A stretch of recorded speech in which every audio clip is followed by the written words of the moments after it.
Il s'agit de la première raffinerie d'or commerciale du Ghana, la Royal Ghana Gold Refinery, qui a une capacité de traitement de 400 kg d'or par jour, s'approvisionnera en or doré auprès des petits exploitants miniers et des mineurs artisanaux avant d'acquérir des licences pour traiter l'or des grands exploitants miniers.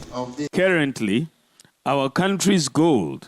Actuellement, l'or de notre pays est exporté sous forme brute pour être raffiné en dehors du Ghana, ce qui entraîne une perte de revenus et des opportunités manquées de création d'emplois. Entre 2018 et 2023, la production annuelle moyenne d'or au Ghana était de 122,5 tonnes.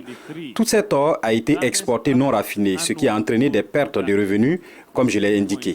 S'exprimant lors de l'inauguration, le vice-président Mahamudu Bawumia a déclaré que le lancement de la Royal Gold Refinery marquait le début d'une nouvelle ère qui contribuerait à faire face à la contrebande d'or et à accroître les recettes de l'État. The refinery, which we are commissioning today, la raffinerie que nous mettons en service aujourd'hui offrira une prime à l'or exporté par le Ghana.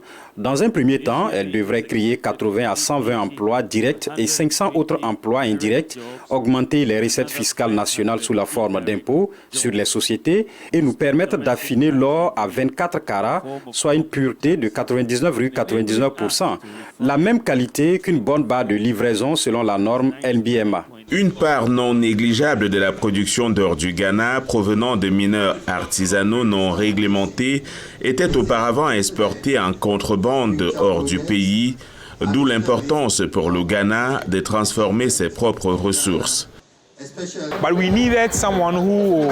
Mais nous avions besoin de quelqu'un qui achèterait l'or et le raffinerait au Ghana selon les normes du London Bullion Exchange.